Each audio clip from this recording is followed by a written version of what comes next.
For this, we also have a new rating. We call it the sexy rating. And if you just look at this, sexy rating, not so sexy, sexy rating, sexy rating, not so sexy. Now, a lot of you are asking, what the hell does the sexy rating have to do with anything?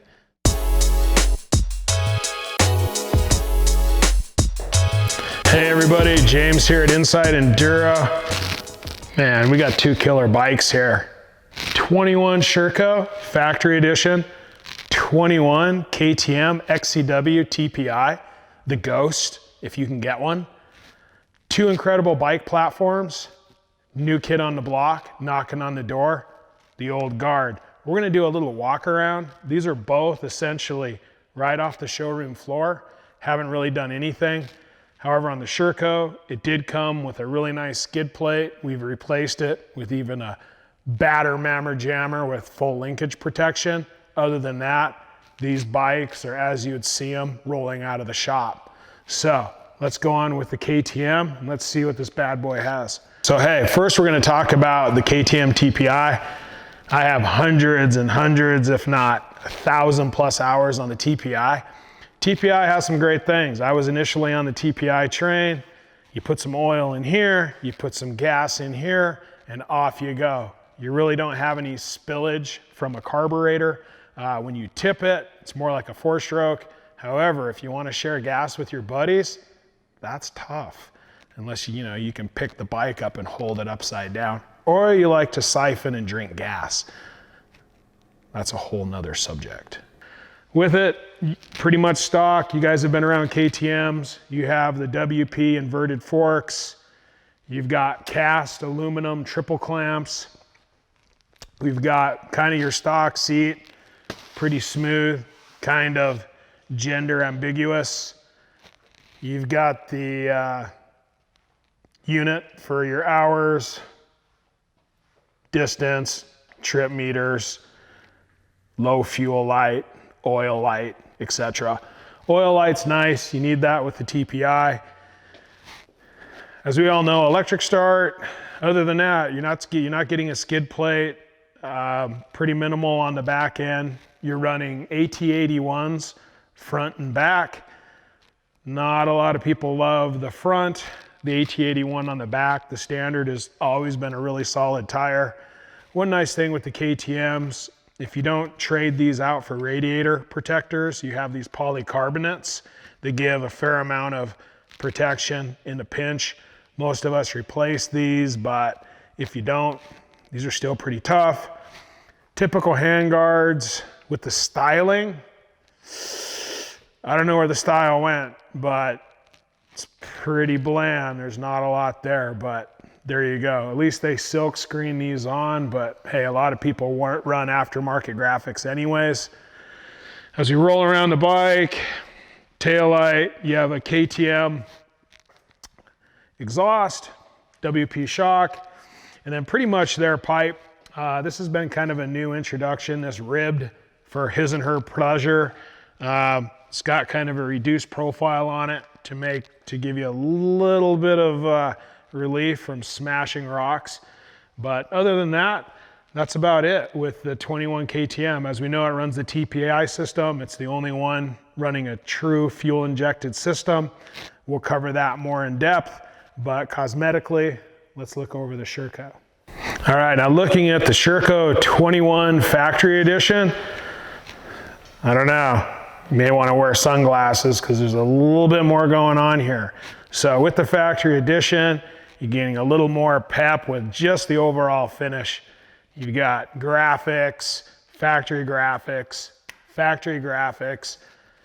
KYB suspension. I mean, you can't just not notice that right off the front. It's one of the most premier systems that's ever been designed. Right out of the box, valve correctly, ready to go. As you back off of that, it's kind of hard not to notice the CNC black Nikon triple clamps. Also, black, sexy frame, hard not to see, electric blue. It's kind of got a luster to it. As we come down to the rims, not just your standard rims, you have Takasago XLs, in black, always in style. As you come across, if you look at the exhaust, this is purely stock. Value, man, value. You have a Gold Series gnarly FMF that comes stock on your bike. Comes with a fan stock. KTM does not come with a fan. What we're seeing here, people, is value in value. And hey, by the way, if you think this is valuable and you want to see more, please hit the thumbs up and subscribe on YouTube. It really gets the channel out to other people, and we'd appreciate it. So, as we move forward, it's a blue seat. Sexy blue seat. Italian, gripper, quick connect, thing pops off. There's your air box, everything's accessible. Pretty sweet. Comes with a spanky pad. Comes with a mapping switch, stock. You got, hey, it's muddy. Hey, I wanna get rad. Gotta like that. Blue, French tickler style. These are new, they're a little rough. Be prepared. As we go towards the back, we have the KYB shock to match the KYB forks. Again, incredible system. We have this factory exhaust system with the carbon tip. I don't know if it's plastic or carbon actually, but it really looks cool. We've got full protection on the frame from the bottom all the way up to the top, which is pretty nice. You can see our slick skid plate. It comes with a black one that's really good, AXP, really good quality. Does not come with the linkage protection though, so we added that. Solid rear rotor, Brembo brakes, just like on the KTM. As we walk around to the back of the bike, you can see the Takasago rims. You've got the new Enduro Michelin 140 Enduro tires, which are a little more fitted for your more extreme, your more technical terrain. Anodized rear sprocket comes stock. Burly foot pegs. I haven't been able to destroy one of these in 45 hours of riding. That's a testament. V-Force reeds, stock for the key and carb. Graphics are laminated. Factory graphics do not peel off. TPIs have definitely got better. From 18, there was an improvement in 19, and I think there was a substantial improvement from 19 to 20. Still, and I think most people out there would agree, they don't have it completely dialed in yet. They blame it on Schedule 4 European emissions. I don't know.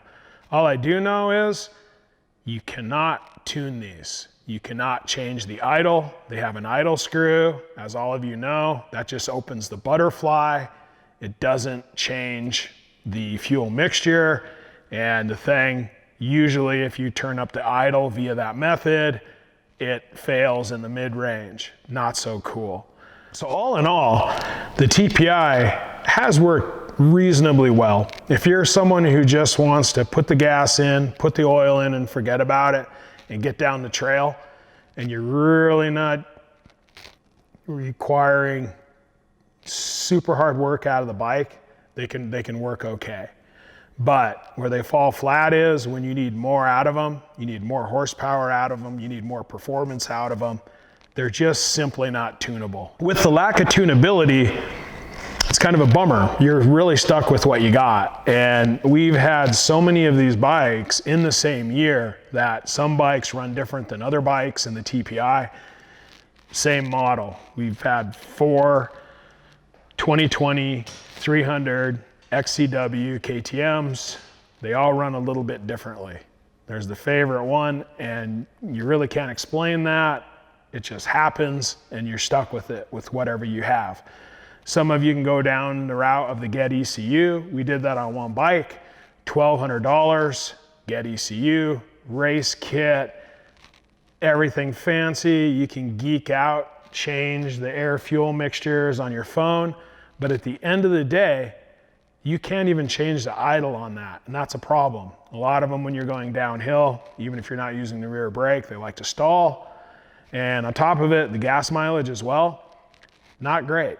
Not great at all. A lot of us have been surprised how little you get out of a tank of gas. They actually made the tank smaller because the TPI was supposed to be more efficient. And to me, this hasn't been realized. So we will go look into the Sherco and see what they're doing as far as the engine fuel management system. So initially with the Sherco, they're still running a Kian carbureted system. And I'd been on the TPI and worked with the TPI so much, I was obviously really frustrated on what we could do with it to make it run better. And initially I thought, oh man, you know, back to the old, back to a carburetor. But I think it's important to keep in mind that a lot of things have changed. Yes, this has a carburetor, and there's been bikes for decades that have carburetors that work well. However, the difference is when you have an electronic power valve and you have a fully computerized ECU that runs that timing and management, all of a sudden it really changes the tunability and the capability of these carbureted bikes. And to me, it's really starting to grow in my mind as a renaissance of the tunability and what you can do with these bikes. These bikes are completely opposite of the TPI. Their platform, you can plug in with a common diagnostic tool that any of your dealers have. Shoot, I think you could even buy them yourself and plug it in and change all your mapping, delivery, all of those systems to get the bike running to where you want to run it. And also with the carburetor, and we just did on our YouTube channel, how to adjust the jetting, is it's not that big of a deal. It's not that complex. And I think we've all kind of become afraid of it. And then people, oh, I don't want to have to mix fuel. Well, all of a sudden, at least I've changed in the fact that, like, hey, if I can have a bike that does what I want it to do, and it has that much tunability, I am more than happy to mix fuel. I am more than happy to change a jet once in a while. So we're really liking this. We're gonna do a little more in-depth of how we do the mapping, and we'll go from there. What's up, guys? So I'm gonna show you how to reprogram these ECUs on these Shercos today.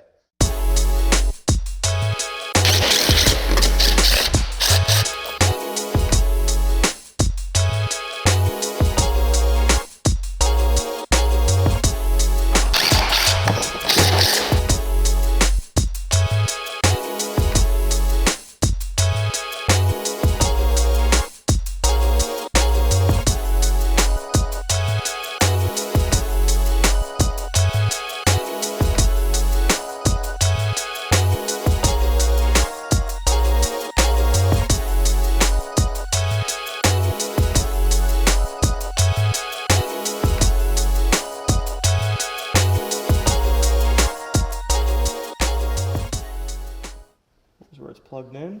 So that's where it's plugged into the bike, and this is the program. Oh, wait, hold on. I'm sorry, guys, just getting ready for the weekend. Let me exit out of that. Okay. All right, so the first step is to go to the Sherco network, and you go to technical information, and this is where you download the new fuel injection maps. So I'm gonna go right here, pull up the new injection map for the 300 SER 2021 and hit download. So that will download, and then what you have to do is open up the Sherco app. So that's another thing you have to download. And at first it will not be in English, but you can change that. So here we go to the diagnosis tab and click on Sherco. Select the bike you are using, 2-stroke. And there's a few different options. So we go down to ECU updating. And update ECU now. The bike is all plugged in correctly, so we check yes. And then it pulls it up. So here's where I select the downloaded program. So you want to make sure you select the right one that you downloaded. And from there, it'll just load it on the bike. So it's a pretty simple process. We're not going to get too in depth. We're just going to throw the new map on today and call it good. Matt, you photo so well. Get out of my face. So for this, we also have a new rating. We call it the sexy rating. And if you just look at this, sexy rating, Not so sexy. Sexy rating? Sexy. Sexy rating? Not so sexy. Now, a lot of you are asking, what the hell does the sexy rating have to do with anything? Sexy, not so sexy, sexy, not so sexy. Let's just be honest. Being sexy matters. I'm sure some of us have picked a girlfriend just because she was sexy, but she sucked and you couldn't stand anything she said, but you're still there. How about people you know who've gotten married because someone was initially sexy? Now they're like a coyote trying to chew their own arm off. So, hey, sexy. And the great thing about bikes, if you pick a bike because it's sexy, it has resale. And when you sell it, it doesn't take 70% of your shit. It's a good deal. Again, that's value. This information is valuable. And if you find this type of information valuable, again, hit the thumbs up and subscribe.